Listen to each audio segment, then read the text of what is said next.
Is your team as ready as it can be for tomorrow night's opener? Well, Broussard's going, so it's a go, 100%. So we got the okay from everybody, and yeah, just talked to Jerry now, and talked to Derek, and we're ready to go.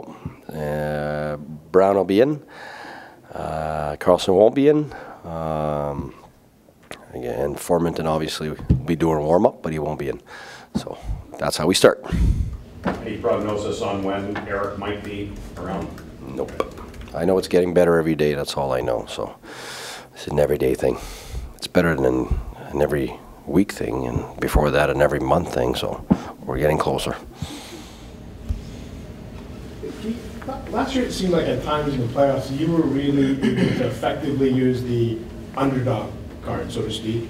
And I'm wondering, this year, coming into the season, there's still a lot of people on the outside that are thinking you're not a playoff team.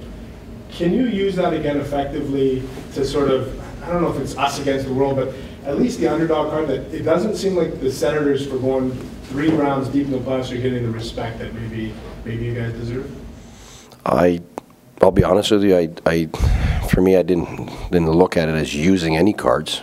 I'm just, just stated what was out there. So it's the same reality this year. So in that room, we're not using any cards. We know what we got. We know we're not a powerhouse team. We know that. But we know that every night, if we're the best team, I didn't say the best players, but I said the best team, we have a chance to win. And we've approached every game the same way, in the playoffs the exact same way as we've approached the season.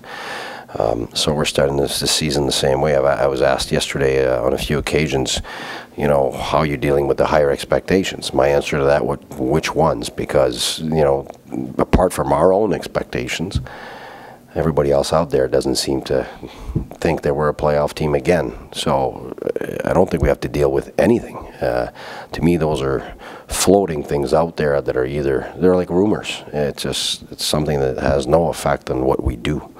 And so we're going into tomorrow's game the exact same way we've gone into every game last year, whether it's a playoff or the season. We want to be the best we can be and control what we can control, and expect the best of ourselves and go on from there. But there was never any other approach than that. Everything else that's outside of that, it becomes more of a fan or a media, or whether it's a ramp up, and it's all good because that's what we need out there. But for us inside that room, it has no bearing or any effect on how we think and what we do. So that's probably the best way I can explain it. So we haven't talked about it with the players. We haven't talked about it with the coaching staff. We're approaching tomorrow's game as the one-day thing. We want to be the best team we can be against the President's Cup trophy winners. We've had some good, hard games last year, tight games against them every game, and we're expecting the same. You said a couple days ago, this team, you didn't seem very happy with this team defensively, and said they lacked an identity. And what have you gotten closer to where you want to be with the identity? Well, in practice, I love it. So let's see tomorrow. I'm not kidding myself. We're going to make lots of mistakes. The opponent's going to make lots of mistakes. That's just the way it is, and it's every team in the league is going to be the same. You're not the teams that you're going to be in 3 months from now and at the end of the season. It's a process, starts back at zero, like I said many times, and we have to accept the fact that we're going to have some great looks, we're going to have some bad ones, and we have to continue managing it so that we can the fastest get to how we know we can look. But that's, we're being reminded of things, getting the habits back, thinking about it, and then not reacting fast enough, and then slowly building on that. So, exhibition's exhibition. I'm not going to start pointing fingers at young guys that are trying to make the team, or guys getting out of position, and because of that, and other guys trying to compensate, and so we're running around everywhere. But right now with our team, we know what it's supposed to look like, and I really liked our practices this week. They were sharp. The guys were really focused. There was a big difference in the attitude. So hopefully that carries on to tomorrow's game.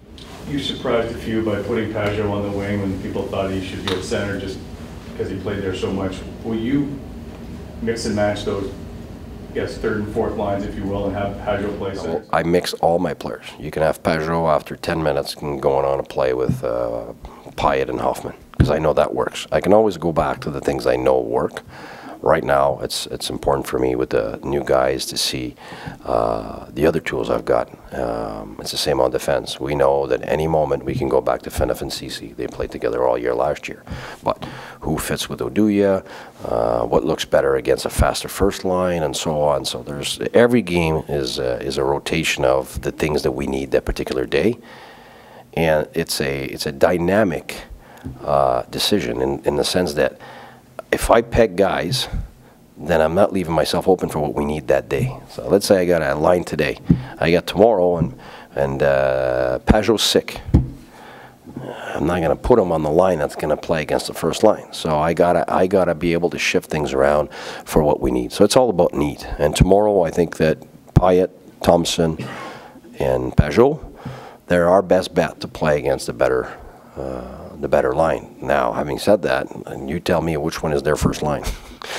You got Backstrom on one, you got Ovechkin on the other, and so they got two top lines, just like the top end teams in the league, which is Pittsburgh and those guys, and that's what they've got. They got two lines that you're looking at. Okay, I mean, they got two first lines. That's why they're powerhouses, and we have to manage that. So it's not just Thompson's line. Other lines have to do the job against those lines. But yeah, if you're asking me, our three most reliable defensive forwards, they're the three guys. And Pajot's not on the wing. He's on the wing when he's not taking the face-off, when it's a left side face-off, because Tomer's going to take it. And when it's a right side face-off, Pajot's going to take it.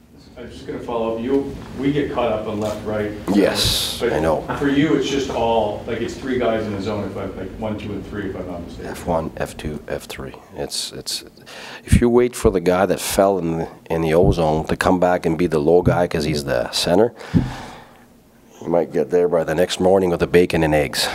So it's about the closest man doing the job, and that's how you create your versatility with your players, and that's why you get in playoffs like we did last year. We got injuries, and we're still able to cope with that and keep moving just like the same during the year. Stone got injured, we cope with that. Brassard got injured, we cope with that. And if you don't cope with it before that, you get to those moments, and then you're in trouble because the guys are not used to be able to interchange their roles. And in today's game, if you're because the D's pinch all over the place, being a left-handed guy on the left side gives you more problems than the opposite, because you have to shield and manage the puck against the D's pinching. That's where the game has totally changed. So that's why you can't get caught up in left wing, right wing, and then center.